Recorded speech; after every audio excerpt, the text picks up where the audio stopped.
Hello everyone, pre board परीक्षा 2021-22 कक्षा 10वीं गणित विषय के आंसर आपको बताएंगे। देखिए प्रश्न नंबर 1 सही विकल्प चुनिएगा। फर्स्ट क्वेश्चन है संख्याओं 5 और 10 का महत्तम समापवर्तक अर्थात एचसीएफ क्या होगा। तो एचसीएफ इसका हो जाएगा सी नंबर 5, इसका एचसीएफ होगा 5 और 10 का। सेकंड क्वेश्चन है यदि किसी द्विघात बहुपद A X square plus B X plus C के शून्य अल्फा और बीटा हो तो अल्फा इंटू बीटा का मान क्या होगा। तो सी बटे ए, इसका सही आंसर है ए नंबर। थर्ड क्वेश्चन है रैखिक समीकरण युग्म a1x plus b1y plus c1 बराबर 0 तथा a2x plus b2y plus c2 बराबर 0 के अनेक हल होने की शर्त क्या होगी। तो अनेक हल कब होते हैं, a1/2 बराबर b1/b2 बराबर c1/c2 जब होता है तो अनेक हल होते हैं। इसका आंसर सी नंबर है। फोर्थ क्वेश्चन देखिए AP दी हुई है एक समांतर श्रेणी 1 -1 -3 -5, इसमें सर्वांतर बताना है। तो a2 माइनस a1 से ज्ञात करेंगे सर्वांतर, तो -2 हो जाएगा इसका सर्वांतर। इसका सही आंसर है ए नंबर। पांचवा क्वेश्चन है यदि एक त्रिभुज में किसी एक भुजा का वर्ग अन्य दो भुजाओं के वर्गों के योग के बराबर है तो पहली भुजा का सम्मुख कोण कितना होगा। ए नंबर इसका सही हो जाएगा 90 अंश का।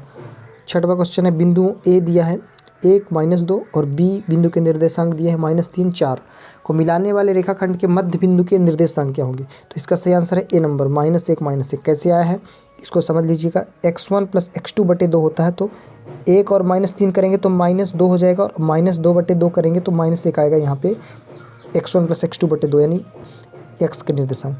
और दूसरा जब निकालेंगे तो y1 प्लस y2/2 होता है तो -2 और +4, -2 + 4 कितना आएगा 2 आएगा, प्लस में 2/2 कितना आएगा 1 आपका प्लस आएगा। तो इसका सही आंसर ए नंबर है।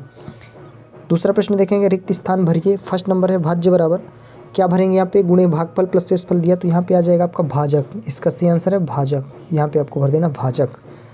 दूसरा है घात 3 के किसी बहुपद के अधिकतम कितने शून्यक हो सकते हैं। 3 घात का बहुपद है तो अधिकतम 3 शून्यक हो सकते हैं, तो इसमें 3 आ जाएगा सेकेंड में। तीसरा क्वेश्चन है किसी द्विघात समीकरण के मूल यदि वास्तविक और समान है तो विविक्तकर का मान क्या होगा।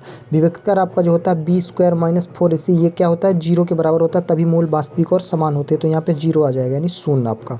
इसके आगे देखिए फोर्थ क्वेश्चन है समांतर श्रेणी a + d a + 2d a + 3d का 10वां पद क्या होगा। तो यहाँ पे आ जाएगा a + 9d, a + 9d हो जाएगा इसका 10वां पद।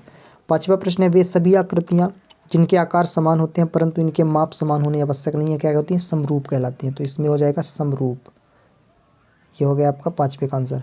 छठवां है बिंदु दिया है 0 4 किस अक्ष पर स्थित है, तो ये बाई अक्ष पर स्थित होगा क्योंकि x अक्ष में 0 मान दिया हुआ है, तो ये हो जाएगा बाई अक्ष पर स्थित है। बाई अक्ष का समीकरण ये होता है x बराबर 0 और यदि y 0 रहता है तो x अक्ष पर स्थित रहता है। सातवां है वृत्त की एक छेदक रेखा वृत्त को कितने बिंदुओं पर प्रतिच्छेद करती है, खाली स्थान दिया है तो 2 बिंदुओं पर प्रतिच्छेद करती है, तो यहाँ पे आपको 2 लिख देना है। देखिए ये वृत्त हुआ और जब एक प्रतिच्छेद बिंदु निकलेगी तो एक यहाँ पे प्रतिच्छेद करेगी और यहाँ पे तो 2 इसका सही आंसर है। इसके आगे तीसरा है सही जोड़ी बनाइए। इसको देखिए फर्स्ट नंबर है sec² थीटा -1, तो इसका सही हो जाएगा ई नंबर tan² थीटा।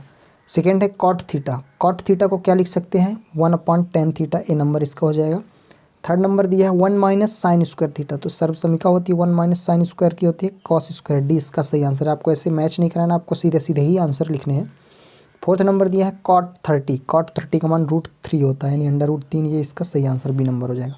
पाँचवा में दिया है cos 90 - theta, cos 90 - theta sin theta होता है, ये पूरक त्रिकोणमितीय अनुपात है, सी नंबर इसका हो जाएगा। छठवां नंबर दिया cos 48 cosec 42 plus sin 48 sec 42, तो इसका मान 2 जो बचा हुआ है cos 48 और जो cosec 42 है इसको आप लिख सकते हैं cosec 90 - 48 जो जाके sec 48 बनेगा, तो cos 48 sec 48 1 बनेगा और 1 + 1 आपका 2 आ जाएगा, तो ये तीसरे के आंसर हो गए।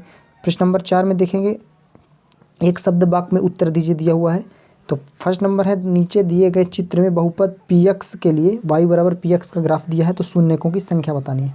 तो देखिए 2 जगह है यहाँ पे देखेंगे आप x को प्रतिच्छेद कर रहा है, ये जो ग्राफ ऐसे बना हुआ है तो 2 बिंदुओं पर प्रतिच्छेद कर रहा है तो शून्यकों की संख्या 2 हो जाएगी, तो इसमें आपको लिख देना 2। सेकेंड है 2 चरों में रैखिक समीकरण का मानक रूप बताना है। तो 2 चरों वाले रैखिक समीकरण का मानक रूप क्या होता है, देखिए ax + by + c बराबर 0, तो ये मानक रूप हो गया 2 चर वाले समीकरण का। तीसरा दिया हुआ है द्विघात समीकरण ax² + bx + c बराबर 0 के विविक्तकर का सूत्र लिखिए। थर्ड नंबर तो विविक्तकर जो होता है t आपका उसका सूत्र होता है b² - 4ac, ये आपको होता है विविक्तकर ज्ञात करने का सूत्र। फोर्थ नंबर है वृत्त के क्षेत्रफल का सूत्र लिखिए। तो वृत्त का क्षेत्रफल होता है πr², ये आपके फोर्थ का आंसर हो जाएगा πr²। पाँचवा नंबर दिया हुआ है शंकु के आयतन का सूत्र लिखिए। शंकु का आयतन क्या होता है? 1/3 pi R square H. 1/3 pi R square H. R क्या है? त्रिज्या है, और एच क्या है? ऊंचाई है शंकु की। छठवां नंबर है 3 3 दिया है, 4 5 5 दिया। इसका समांतर माध्य क्या होगा? तो समांतर माध्य देखिए कैसे ज्ञात करेंगे, सभी का योग करेंगे तो 3 3 6 हो जाएगा, 6 4 10, 10 5 15, 5 20, 20 हो जाएगा। और बटे में कुल कितने दिए हुए हैं? ये 5 दिए हैं, तो 5 चौको 20, 4 आपका इसका समांतर माध्य आएगा, तो इसका 4 आंसर हो जाएगा।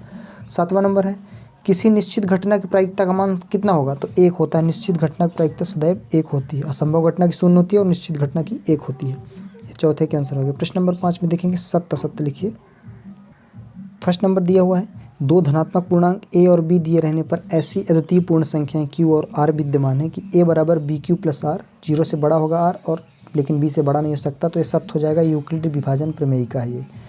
सेकेंड है वृत्त की परिधि पाई आर स्क्वायर होता है, तो ये पहले ही गलत दिया है क्योंकि वृत्त की परिधि 2 पाई आर होता है, ये क्षेत्रफल दिया, तो ये असत्य लिख देना आपको। सेकेंड में आपका असत्य हो जाएगा। थर्ड नंबर है गोले का संपूर्ण पृष्ठ 4 पाई आर स्क्वायर होता है, जबकि ये केवल पाई आर स्क्वायर दिया है, तो इसमें भी असत्य हो जाएगा आपका। तीसरा भी असत्य है। आगे देखिए चौथा नंबर माध्यक बहुलक एवं माध्य के मध्य संबंध जो दिया है 2 माध्यक बराबर बहुलक प्लस 3 माध्य, तो ये भी असत्य हो जाएगा आपका। तो ये चौथे का आंसर हो गया। इसके आगे 5वां और 6वां देखिए। तो 5वां नंबर में दिया सत्य असत्य का किसी वृत्त की अनंत स्पर्श रेखाएं हो सकती हैं, तो ये सत्य है, वृत्त में अनंत स्पर्श रेखाएं हो सकती हैं। 6वां प्रश्न है यदि किसी घटना की प्रायिकता p है तो 0 से बड़ी होगी p, जो प्रायिकता आपकी 0 से बड़ी होगी या 0 के बराबर होगी, 1 से बड़ी नहीं हो सकती और 1 हो सकती है, तो ये सत्य हो जाएगा। तो प्रायिकता 0 से बड़ी होती है और 1 के बीच में होती है, 0 और 1 भी हो सकती है। तो हमने ऑब्जेक्टिव इस वीडियो में करा दिए हैं। इसके आगे जो क्वेश्चन नंबर 6 से हैं, इसके आगे अगले पार्ट में आपको इसके आंसर भी बता देंगे।